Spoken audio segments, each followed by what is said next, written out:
Acha Bache, starting with the name of Allah Almighty, in today's lecture, we are going to discuss about chapter number 4 of your book, that is Dean Anderson, Change Management by Dean Anderson. Fine. The main topic of this chapter is basically the mindset that the leader should have in order to bring the change within an organization. We will go through certain things that is required for the leader in order to implement changes within an organization. यानी अगर implement करना है organization के अंदर changes, हम इस chapter number 4 में we are not going to discuss that how we are going to implement. We are going to discuss the starting point, the triggering points, the point where you will start to realize कि नहीं अब हमने change करना है, और उसके लिए जो सबसे इम्पोर्टेंट चीज है, सबसे इम्पोर्टेंट फैक्टर है, वो माइंडसेट का है। जब आपने सोच लिया कि मैंने चेंज लाने, तब आपकी असल चेंजेस शुरू हो जाती हैं, चाहे आप प्रैक्टिकली कुछ भी ना कर रहे हो। लेकिन जब तक आप अपना माइंडसेट क्रिएट नहीं करेंगे, उसके उसके मतलब उसके लिए कोई स्टार्टिंग पॉइंट सिलेक्ट नहीं करेंगे, फिर चाहे आप वो कर भी लें, कोई चेंजेस आपके पास आ भी जाए, आपके पास स्किल्स आ जाएं, आपके पास एक्सपीरियंसेस आ जाएं, आपके पास जो भी टूल्स हैं चेंज के वो आ भी जाएं, but you will not be able to successfully obtain or achieve your objective or goal। यानी आप अपना goals और objectives, you cannot achieve that goals और objectives successfully अगर आपने mindset ही create नहीं किया था, आपको पता ही नहीं था आप चाहते क्या थे। जब तक mindset नहीं बनेगा, आप change को implement नहीं कर सकते। ठीक है। अब इसमें कुछ फैक्टर्स जो इंपॉर्टेंट होते हैं माइंडसेट के लिए, तो वो है कि quality of change, leaders internal experience, उनका इंटरनल एक्सपीरियंस क्या कहता है, वो इंटरनली कैसे चीजों को देख रहे हैं जो कि चीज ऑर्गेनाइजेशन के लिए एक्सपीरियंस और ये ऑर्गेनाइजेशन के लिए चेंज लाने में हेल्पफुल साबित होंगी। वेदर अ चेंज लीडर एज्यूम रिस्पॉन्सिबिलिटी। अब ये वाला पॉइंट ऐसा है कि कुछ ऑर्गेनाइजेशंस के अंदर लीडर्स ने माइंडसेट क्रिएट नहीं किया, they started the activity, later they got realize कि ये तो फेलियर हो रहे हैं, फिर क्या वो फेलियर की रिस्पॉन्सिबिलिटी लेंगे? अगर तो वो उसकी रिस्पॉन्सिबिलिटी लेंगे, that is a good factor. लेकिन अगर उसकी रिस्पॉन्सिबिलिटी नहीं लेते, तो मतलब उनके अंदर वो विक्टिमाइज कार्ड प्ले करेंगे। यानी विक्टिमाइज कार्ड में उन्होंने एक्सटर्नल सर्कमस्टांसेस के ऊपर डिस्कशन की हुई है कि बैरूनी जो अवामिल थे, उन्होंने आपको कहा कि आप ऑर्गेनाइजेशन के अंदर ऑब्जेक्टिव या आपके जो ऑर्गेनाइजेशन के अंदर चेंज है उसके इम्प्लीमेंट नहीं कर सके। लेकिन क्या आप इस कदर वो हैं, इस काबिल हैं कि आप ऑर्गेनाइजेशन के अंदर अपनी मर्जी के काम के बाद कराने के बाद उसकी रिस्पॉन्सिबिलिटी भी ले सकें कि अगर चाहे फेलियर ही क्यों हुआ है, ये मेरी वजह से हुआ। वेदर और not change leadership walk through talk.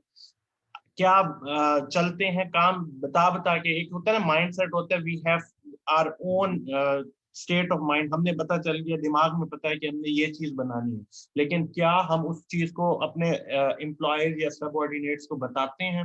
यानी माइंडसेट अब होता है ना, सर मैं कुछ बनाना चाहता हूँ लेकिन मैं उसे एक्सप्लेन नहीं कर पा रहा, या मैं कुछ चीज अचीव करना चाहता हूँ लेकिन मैं उसे एक्सप्लेन नहीं कर पा रहा, वो फैक्टर आपको इग्नोर करना है। आपने ये बात ध्यान में रखनी है कि जो भी ऑर्गेनाइजेशन या ऑर्गेनाइजेशन के अंदर चेंजेस आप लेके आना चाह रहे हैं, उन चेंजेस को सक्सेसफुली इंटरप्रेट करें, उन चेंजेस को सक्सेसफुली इन्फॉर्म करें टू योर सबऑर्डिनेट्स। ठीक है, ठीक हो गया।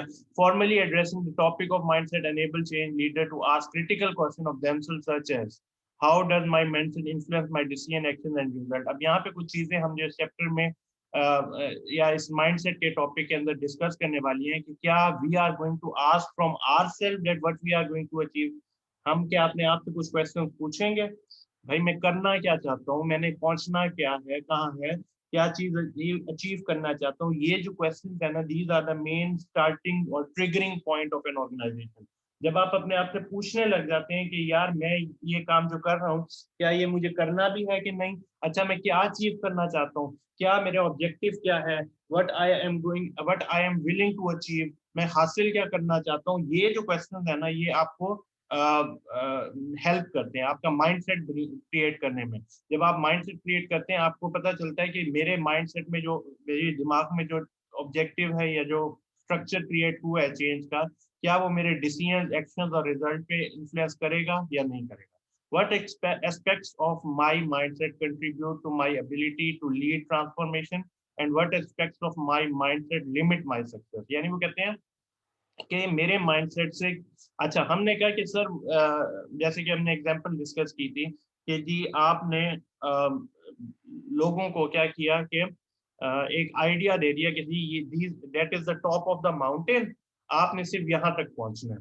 लेकिन आपके ही सबऑर्डिनेट ने कहा कि सर अगर आपने किसी पहाड़ी की चोटी पे पहुंचना है, if you want to reach at the top of a mountain, sir ये माउंटेन तो वैसे ही दुनिया के छोटे माउंटेन्स में है, हमें चाहिए हम दूसरे माउंटेन के ऊपर पहुंच सके, वो माउंटेन इस माउंटेन, यानी इन दो माउंटेन्स का कंपैरिजन करें तो दूसरा माउंटेन जिसमें मैं जाने को आपको कह रहा हूँ वो तो सबसे बड़ा माउंटेन है, तो हमें टॉप पे पहुंचना है तो हम उस वाले माउंटेन के टॉप पे पहुंचेंगे, इस वाले माउंटेन या इस पहाड़ को तो हम छोटा सा पहाड़ है, यहाँ पहुंचना तो कोई मुश्किल ही नहीं है। This is basically the mindset of a leader affects the activities of the organisation. यानी आप कहते हैं कि मैंने 10,000 यूनिट्स की प्रोडक्शन करनी है, बड़ा कोई माइलस्टोन अचीव करना है, लेकिन आपका ही सबऑर्डिनेट या आपका ही कंपेटिटर 1 लाख की प्रोडक्शन कर रहा है, तो जब आपने 5,000 की आज कर रहे हैं और आपने माइंड से सिर्फ 10,000 के ऑब्जेक्टिव सेट कर लिए कि मैंने उसका डबल कर देना है, लेकिन आपका कंपेटिटर 1 लाख की प्रोडक्शन कर रहे हैं, this is somehow your mindset will decide that you have lead the transformation or your mindset is going to limit your success। आपका माइंडसेट 10,000 का था, जबकि आप 1 लाख का माइंडसेट बना सकते थे, क्योंकि आपके कंपेटिटर भी 1 लाख को अचीव कर रहे हैं, 1 लाख की एक्टिविटी वो भी कर रहे हैं। जब आपने अपना माइंडसेट ही 10,000 तक रखा तो it means your success is going to be limitised by your mindset. आपका जो सक्सेस है वो लिमिटाइज होने वाली है because of your own mindset. What role does my mindset play in who I am as a change leader today and in becoming the change leader I want to be. यानी यहाँ पे mindset आपको क्या बताता है कि आज मैं क्या हूँ और फ्यूचर में मैं क्या होना चाह रहा हूँ। आज मेरी प्रोडक्शन 5,000 की है, फ्यूचर में मैंने कितनी प्रोडक्शन करनी है, आज मैं किस मकाम पे खड़ा हूँ, कल को मैंने किस मकाम पे करना है, आज मैं क्या ट्रांसफॉर्मेशनल चेंज लेके आ रहा हूँ, कल मैं क्या ट्रांसफॉर्मेशन चेंज अचीव कर लूंगा, आज ऑर्गेनाइजेशन के अंदर कौन सी टेक्नोलॉजी यूज हो रही है, कल किस टेक्नोलॉजी की यूज हो रही है। आज हम जब अब बात कर रहे हैं, हमने क्या आइडिया क्रिएट कर लिया कि बस Android technology is more than enough, इसके अंदर अब कोई नई चीज नहीं आ सकती। लेकिन जो साइंटिस्ट हैं या जो इस पे रिसर्चर्स हैं, उन्होंने फोल्डिंग मोबाइल्स क्रिएट कर लिया, उन्होंने कहा जी ये एंड्रॉइड मोबाइल तो आपको हाथ में लगा लेके फिरना पड़ता है, आपके ऐसे एक बैंड क्रिएट करना चाहिए, ये एक ऐसा रिंग क्रिएट करें कि आप रिंग को प्रेस करें, आपके सामने आपका एंड्रॉइड मोबाइल खुल जाए। वो क्या कहते हैं, मतलब फिजिकली जो प्रेजेंट नहीं होगा लेकिन आप उसे देख सकेंगे। आप मोबाइल को अपने रिस्ट के ऊपर एक वो बैंड बांध लेंगे, आप जब उस रिस्ट को क्लिक करेंगे आपकी पूरे बाजू के ऊपर मोबाइल आपका खुल जाएगा। यानी हमने कहीं पे भी रुक नहीं जाना, जहां हमने पहले हमने क्या किया कि we were using the keypad mobiles, हमने कीपैड मोबाइल्स पे रखा, ठीक है, फिर हमने उसमें क्या किया कि कीपैड की जगह हमने एक स्क्रीन के ऊपर आ गए कि जिसे स्क्रीन को क्लिक करके you are going to use your Android mobile, ठीक है। अब आप कहाँ पे ट्रांसफॉर्म कर रहे हैं, अब आप कह रहे हैं कि नहीं यार ये रिस्ट ये जो मोबाइल है इसकी स्क्रीन को भी टच ना करना पड़े, बस एक बैंड पहन लो और अपने बाजू के ऊपर, वो बैंड पहनने के बाद जब आप उसे क्लिक करोगे तो आपके बाजू के ऊपर आपका मोबाइल ओपन हो जाएगा। This is how the transformation is going to work for an organisation. ठीक हो गया। What beliefs and assumption exist in my mindset that I am not even aware of yet limit the quality of my performance and life। क्या belief और assumptions है, क्या assume कर रहे हैं, क्या आप सोच रहे हैं अपने माइंडसेट के बारे में, I am not even aware of, यानी आपका कोई सबऑर्डिनेट या आपका अपने आपका इंट्यूशन, आपका मतलब इनर सेंस, आपकी इनर सोल आपको क्या बता सकती है कि यार ये जो तुम सोच रहे हो बहुत कम है। मतलब मैं अगर आज सोचता हूँ कि जी मैंने अपनी फ्यूचर के अंदर फलां गाड़ी ले लेनी है, फलां घर ले लेना है, और that is enough, that is the ultimate goal I want to achieve in my life. तो मेरा एक इनर सोल, मेरा इनर सेंस मेरा बताता है कि यार तुम्हारा माइंड सेट बस यहीं तक है, क्या तुम इससे ऊपर का नहीं सोच सकते। This is how the leaders should try to think in order to achieve the organisational objective. ठीक हो गया। Mindset is the leverage point, ये हमारा फर्स्ट टॉपिक स्टार्ट हो रहा है इस चैप्टर का, is the leverage point for transforming organisation. जब आप ट्रांसफॉर्म करना चाहते हैं उसके लिए प्रैक्टिकली कोई चीज हो या ना हो, लेकिन जब आप माइंडसेट क्रिएट कर लेते हैं कि no we are going to change, we have to change, this mindset will help you to transform your organisation. ठीक हो गया। अब यहाँ पे माइंडसेट के लिए उन्होंने कुछ एक ग्राफ बनाया हुआ है, इसे जरा समझते हैं। एनवायरमेंटल फोर्सेस आपकी हेल्प करती हैं ड्राइवर्स ऑफ चेंज में। जो आपको ड्राइव करती है माइंडसेट क्रिएट करने में, पहले तो इन्वायरमेंटल फोर्सेस, आपके कंपेटिटर्स, गवर्नमेंट एजेंसीज, आपके कस्टमर्स, आपके कंपेटिटर्स, आपके जो है ना स्टेक होल्डर्स, शेयर होल्डर्स, आपके डेट होल्डर्स, आपके जो है ना डायरेक्टर्स, ये सारे जो भी आप कंसीडर कर ले ऑर्गेनाइजेशन के पॉइंट ऑफ व्यू से स्टेक होल्डर्स, तमाम के तमाम लोग आपको इन्वायरमेंट क्रिएट करके बताते हैं। कस्टमर्स आपकी प्रोडक्ट नहीं खरीद रहे, कस्टमर्स आपको कह रहे हैं कि नहीं सर ये आपके प्रोडक्ट में ना ये खामियां, तब आप चेंज की तरफ कंसीडर करने लग जाते हैं। और कस्टमर्स की जो आपको वो आते हैं ना फीडबैक, उसके ऊपर आप डिसाइड करते हैं कि no, this activity is not going to work for the future, आपने फ्यूचर में कुछ नया लेके आना। मार्केट प्लेस रिक्वायरमेंट, यानी आपकी मार्केट की डिमांड क्या है। आप इस वक्त मार्केट के अंदर जो अब पाकिस्तानी मार्केट चल रही है उसमें जिस मोबाइल का भी जो मैं बैंड वाले मोबाइल का, वो एक रिस्ट के ऊपर अपने बाजू के ऊपर एक बैंड बांध लें, उसके ऊपर क्लिक करें और आपका मोबाइल खुलेगा, उस प्रोडक्ट की अभी जगह है मार्केट के अंदर। वो प्रोडक्ट अभी इतना लॉन्च नहीं हुआ। हम थोड़ा बहुत डिफरेंट प्लेटफॉर्म्स के ऊपर, यूट्यूब के ऊपर हमने ऐसी चीजें देख ली हैं, लेकिन हमारी पाकिस्तानी मार्केट में उसकी रिक्वायरमेंट है, लोग खरीदने चले जाएंगे, but the product is not available. ठीक है, बिजनेस इंपेरेटिव, बिजनेस किस तरफ जा रहा है, बिजनेस एंड पहले एक वक्त आया था कंप्यूटर का रुझान बढ़ गया था। ठीक है, अब कंप्यूटर का रुझान खत्म हो गया, फिर आ गया लैपटॉप का रुझान बढ़ गया, लैपटॉप का रुझान खत्म हो गया, फिर मोबाइल कीपैड मोबाइल्स का रुझान बढ़ा, फिर कीपैड मोबाइल का रुझान बढ़ गया। इंपेरेटिव मतलब किस सिम्त में आपको लेके जा रहे हैं। ठीक है, बिजनेस इंपेरेटिव, बिजनेस जा रहा है जी, इस टेक्सटाइल इंडस्ट्री पे के ऊपर बूम आ रहा है, मतलब वही फ्लरिश कर रहा है टेक्सटाइल इंडस्ट्री। फिर पता चलता है कि no, textile industry is not flourishing, हमने इसकी जगह क्या करना चाहिए, हमें हाउस होल्ड जो हाउसिंग इंडस्ट्री है उसके ऊपर बिजनेस चल रहा है, आप उसकी तरफ मूव करते हैं कि हम वहां पे क्या, यानी आपने जो हमने वो डाइवर्सिफिकेशन का कॉन्सेप्ट पढ़ा हुआ है पहले, कि एक business telecommunication cotton industry में वो करती है, अपना कदम रखती है, वहां पे कोई नया प्रोडक्ट लॉन्च करती है, ये क्या है, this is somehow the diversification exist. और जो लीडर का माइंडसेट होता है वो बिजनेस इंपेरेटिव के ऊपर चलता है, उसे पता चल रहा होता है कि बिजनेस किस तरफ जा रहा है, वो अपनी ऑर्गेनाइजेशन को अगले पे क्या है, ऑर्गेनाइजेशनल इंपेरेटिव, आपकी ऑर्गेनाइजेशन अब क्या चाहती है, किस तरफ उसका रुझान बने, ये आपका ड्राइवर ऑफ चेंज में हेल्प करता है। कल्चरल इंपेरेटिव, आपका कल्चर अब किस तरफ जा रहा है, मतलब हम यहाँ पे एग्जाम्पल अगर डिस्कस कर लें कि आज से 10 साल पहले जो है ना जीन्स का कॉन्सेप्ट आने लग गया, जबकि हमारा पहले सलवार कमीज का कॉन्सेप्ट चल रहा था। तो बिज कल्चरल इम्पेरेटिव आपको हेल्प करने लग जाता है। पहले हमारे यहाँ पे जो है ना क्या कहते हैं, म्यूजिक इतना जोरों शोर से नहीं आता, लेकिन अब क्योंकि कल्चर ने उसे एक्सेप्ट करने लग गए हैं, उसका रुझान आने लग गया।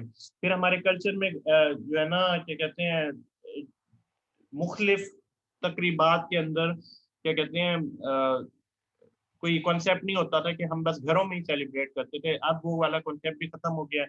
अब उसमें मुख्तलिफ जगहों पे फंक्शंस क्रिएट किए जाते हैं, पहले तो फंक्शंस का कॉन्सेप्ट होता ही सिर्फ शादियों तक था, लेकिन अब क्या हो गया कि किसी भी ईद के ऊपर या किसी तरह के ना जो फेस्टिवल्स क्रिएट कर दिए गए हैं, लोग वहां जाके उसे एंजॉय करते हैं।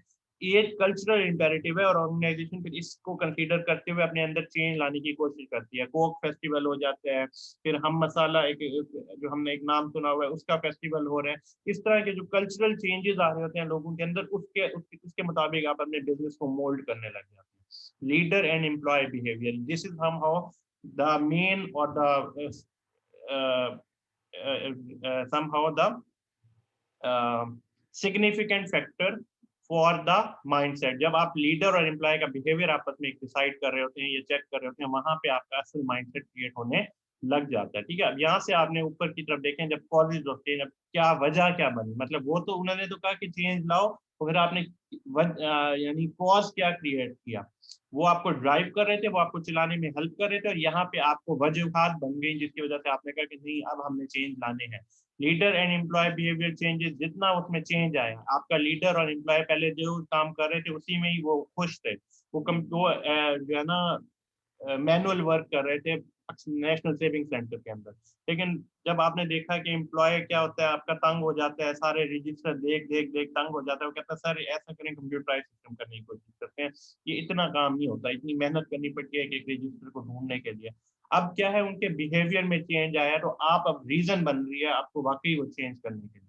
यानी आपने सोच लिया कि यार अब जो मेरा एम्प्लॉय है नेशनल सेविंग सेंटर में, उसे बार बार हर क्लाइंट के लिए रजिस्टर ढूंढ ढूंढ के आने पड़ते हैं, अपनी सीट से उठ के जाता है अलमारियों के अंदर से क्लाइंट का रजिस्टर निकालता है, वो आके खोलता है, फिर उसके ऊपर काम शुरू करके फिर वापस रख के आता है, फिर अगले क्लाइंट के लिए फिर उठाया जाता है, रजिस्टर उठा के आता है उसका। तो उन्होंने कहा कि नहीं यार, अब आपके बिहेवियर में चेंज आ रहा है, अब आपको ये बात तंग करिए, पहले आप इस पे कन्वीनियंट थे कि जी अच्छा ठीक है इसी तरह काम कर लेंगे, लेकिन अब क्या हो रहा है कि आप इसमें कन्वीनियंस फील नहीं कर रहे। जब आप सोच लेते हैं कि कन्वीनियंस नहीं है, फिर आप क्या करते हैं, आपकी बिहेवियर में चेंज आता है। कल्चरल इम्पेरेटिव, आप कल्चरल शिफ्ट, जब शिफ्ट आ जाए, लोग कहते हैं कि नहीं जी अब तो हमने ईद घर में बनानी ही नहीं है, अब तो कोई तकरीबात या कोई जगह जब तक नहीं होगी हमें ईद का मजा ही नहीं आएगा। अब कल्चर शिफ्ट हो गया है और जिस शिफ्ट की वजह से आपको चेंजेस लानी पड़ेंगी। Organisational content changes implemented successfully. अब आपने ऑर्गेनाइजेशन के अंदर चीजें देखी कि ऑर्गेनाइजेशन के अंदर जो है ना एम्प्लॉयज फॉर एग्जांपल, वो वाकई तमाम के तमाम एम्प्लॉयज ना अटेंडेंस को, मैनुअल अटेंडेंस को पसंद नहीं कर रही है, मैनुअल अटेंडेंस से तंग आ गए, क्योंकि फॉर एग्जांपल मैनुअल अटेंडेंस के लिए जो बंदा बैठा होता है वो अक्सर बैठा ही नहीं होता, रजिस्टर मालूम उन्हें मिलता ही नहीं है जिसके ऊपर अटेंडेंस मार्क करनी है। जो बंदा जिसने अटेंडेंस मार्क करवानी थी वो खुद लेट आ रहा है, तो बाकी एम्प्लॉयज तंग हो रहे हैं। अब उनका हमने क्या हल निकाला कि आपकी ऑर्गेनाइजेशन के अंदर ये बात आ गई कि जी अब हमें ना वो क्या कहते हैं उसके ऊपर जो आपकी है ना बायोमेट्रिक अटेंडेंस, उसकी तरफ शिफ्ट करना चाहिए। तो आपने क्या किया, आपने बायोमेट्रिक अटेंडेंस की तरफ मूव कर दिया। ठीक है, ये चीजें कुछ होती हैं जो आपको गाइड कर रही होती हैं, आपको एक डायरेक्शन दे रही होती है कि अच्छा हमने यहाँ पहुंचना है। ठीक हो गया, बिजनेस इंपेरेटिव अचीव्ड। आपके बिजनेस के अंदर आपको पता चल गया कि जी हमें अब टेक्सटाइल इंडस्ट्री की तरफ मूव करना चाहिए, तो आप टेक्सटाइल इंडस्ट्री की तरफ मूव कर जाते हैं।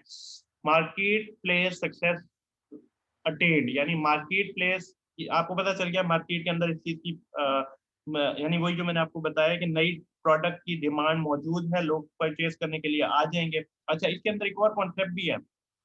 हमारे यहाँ एक कॉन्सेप्ट था कि जो है ना औरतें रोटी बनाएंगी। ठीक है, आपने यही दिमाग में रखा हुआ है कि जो हमने रोटी खानी है तो औरत बना के देगी और हम उसे मतलब हमारी प्रोडक्ट, हमारी वो जो है ना डिमांड ही यही है कि हम रोटी औरत के हाथ की बनी हुई खाएंगे।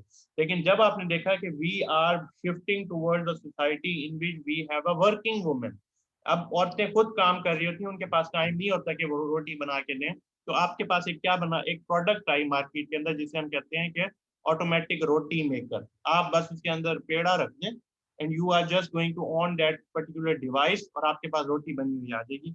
इससे हम क्या कहते हैं, this is somehow you may say कि ये है मार्केट के अंदर चीज का होना, चीज की डिमांड होना। लोग तंग आए खड़े थे।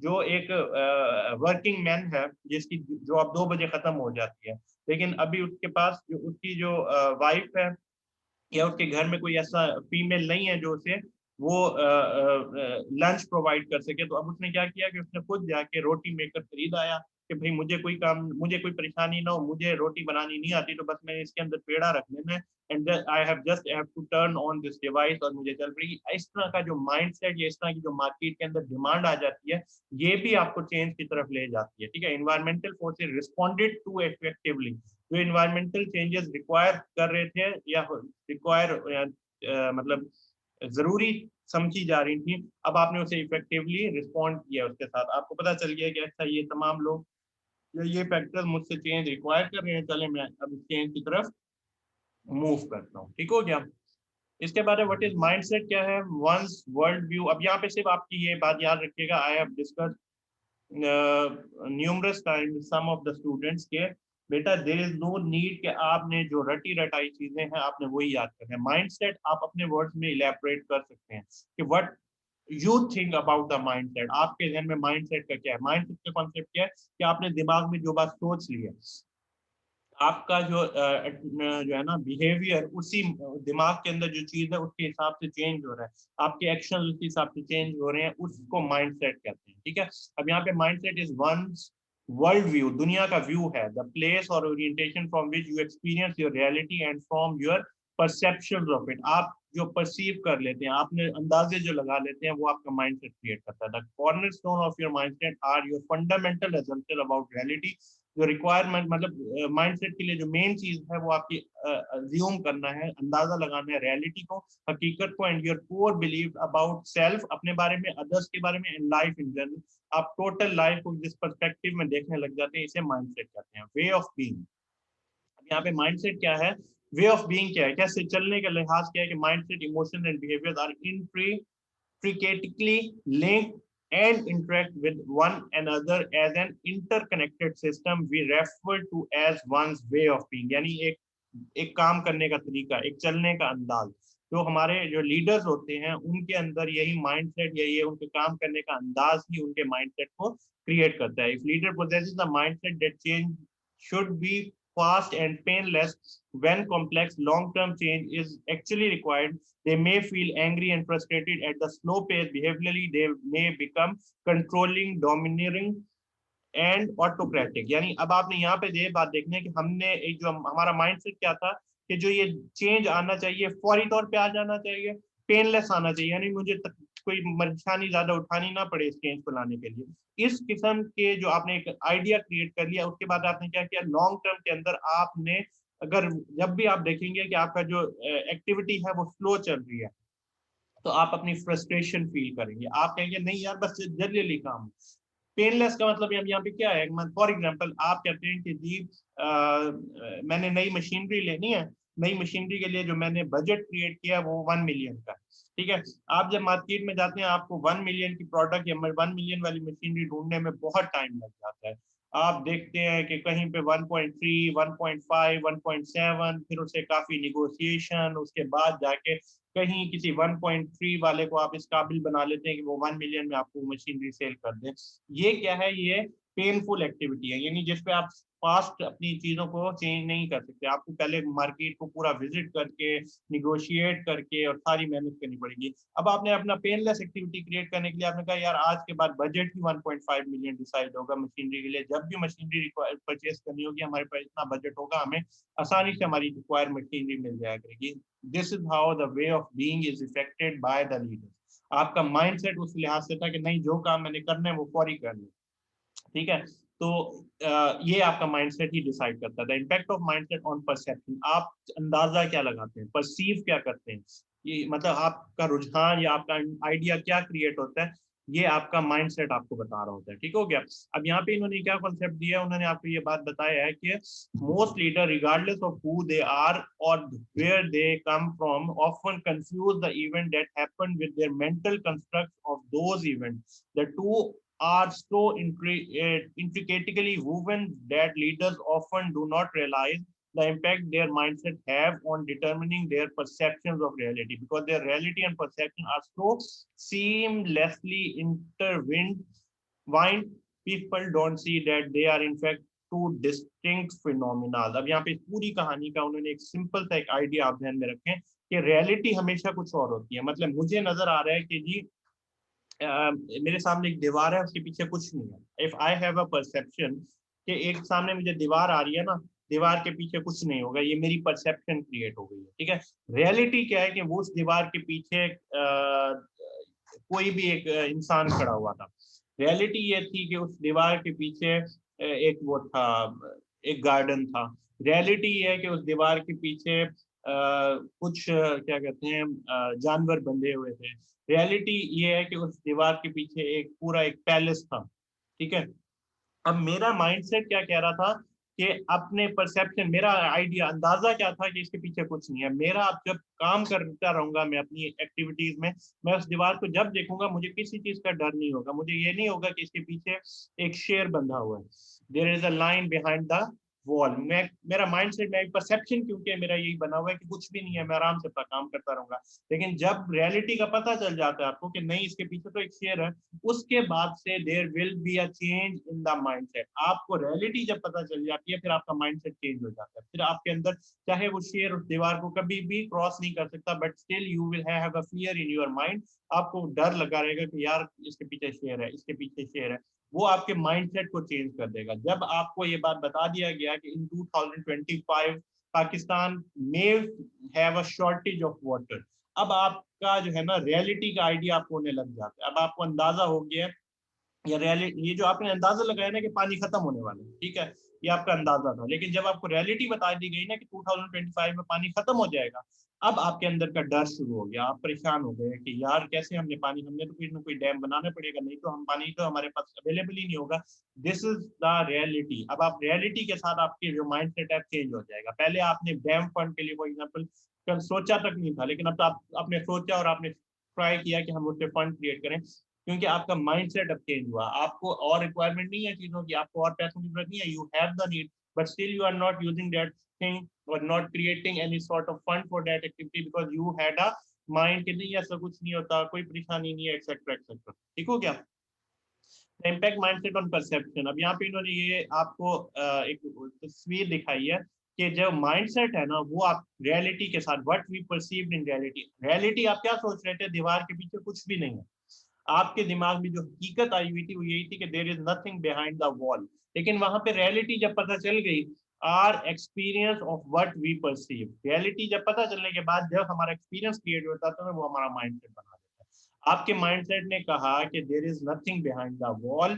जब आपको रियलिटी पता चली कि जब शेर मौजूद है दीवार के पीछे, वहां से आपका पूरा परसेप्शन, आपकी एक्सपीरियंस, आपकी एक्टिविटी चेंज हो गई। तो ये this is how we may say के there is a connection between mindset and reality. जब आपको रियलिटी का आइडिया हो जाता है ना, तब आपका way of performing a certain task change हो जाता है, टोटली चेंज हो जाता है। Impact of mindset on state of being, यानी आपके माइंडसेट का impact on state of being, आपकी एक्टिविटी करने पे कैसा इम्पैक्ट आता है। अब यहाँ पे इन्होंने ना, पहले तो ये वाला, इस वाली डायग्राम में ये आपको समझ ही आ गया कि हमने माइंडसेट क्रिएट करके एक परसेप्शन क्रिएट की थी रियलिटी के बारे में। जब रियलिटी का आइडिया हुआ फिर हमारा एक्सपीरियंस क्रिएट हो गया और फिर हम उसी लिहाज से सोचने लगे हैं। अब किसी दिन एक पता चला कि हमें वो जो दीवार जिसे हम देखते थे और हमें ये पता चल गया था इसके पीछे कि इसके पीछे शेर मौजूद है, रियलिटी आपको पता चल गई थी, लेकिन पता चला जिस दिन आपने उस शेर को देख लिया उसके बाद आप अपने डर के साथ आप काम करने लग गए। अगले ही दिन वहां पे कोई बंदा आया और उसने उस शेर को वहां से ले गया उस जगह से। लेकिन अब आप दीवार के उस साइड पे देखना भी नहीं चाहते because you have the fear कि नहीं शेर मौजूद है। अब कई साल तक या 10 महीनों तक वो अगर शेर वहां पे नहीं भी था, यू हैड द फियर, आपके अंदर डर मौजूद रहा। आपने अपना माइंडसेट या अपना काम उसी लिहाज से किया कि जी शेर मौजूद है, जब चाहे वो 10 महीने पहले ही कोई शेयर लेके चला गया। ये आपका क्या है, कनेक्शन क्रिएट करता है आपके माइंडसेट और रियलिटी के बारे में। अब यहाँ पे है रेटिकुलर एक्टिविटी एक्टिवेटिंग सिस्टम। अब यहाँ पे क्या है कि कॉन्शियस माइंड और सबकॉन्शियस माइंड। कॉन्शियस माइंड क्या होता है, हम कॉन्शियसली चीजों को देख रहे होते हैं।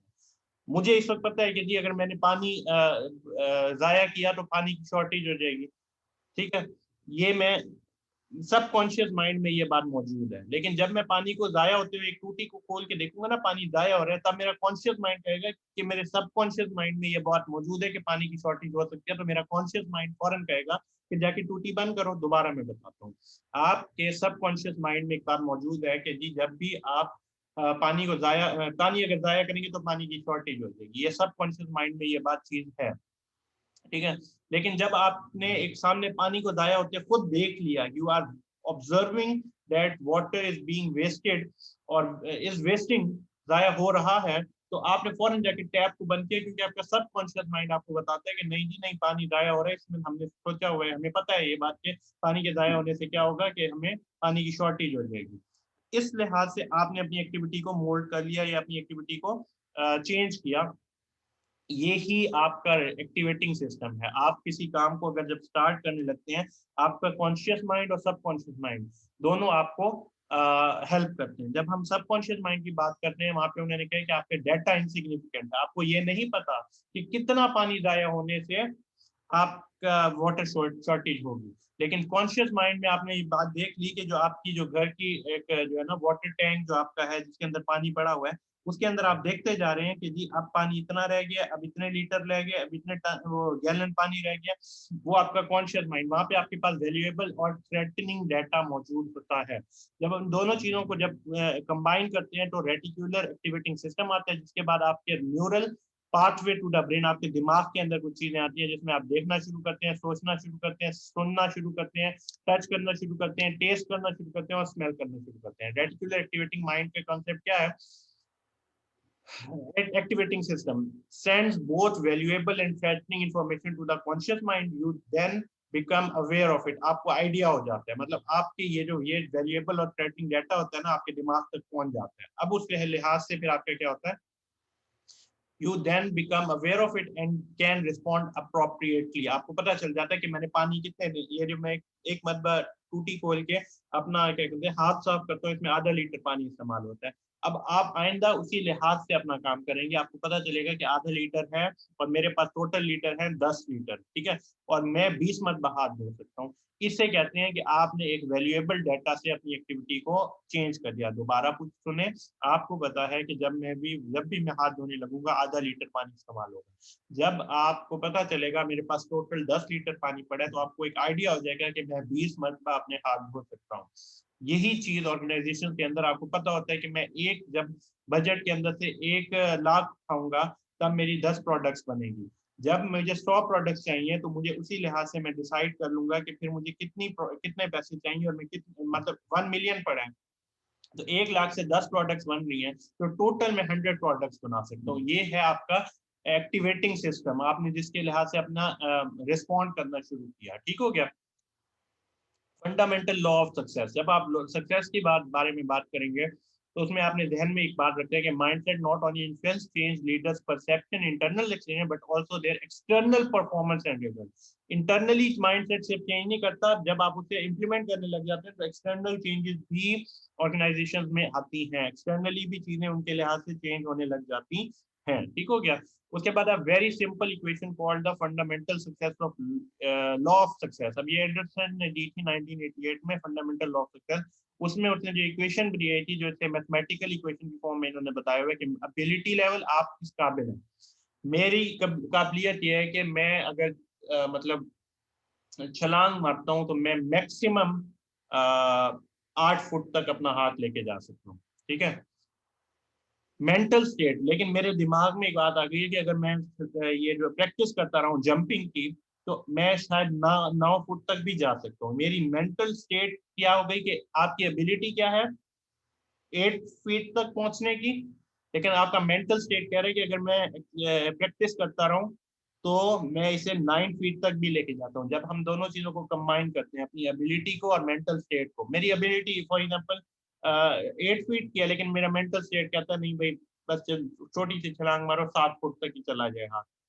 ये क्या है डिफरेंस है। जब आप उन दोनों चीजों को कंबाइन करते हैं तब आपका ट्रिगरिंग पॉइंट बनता है। उस ट्रिगरिंग पॉइंट के ऊपर आपकी क्या होती है, परफॉर्मेंस डिसाइड होती है। Your ability level establishes your potential for success. It is a product of your experience training and genetics. आपका एक्सपीरियंस ट्रेनिंग और जेनेटिक्स आपको हेल्प करता है तो आप क्या कि आप किसी चीज के ऊपर पहुंच सकें। This is the end of your discussion, half discussion of this chapter.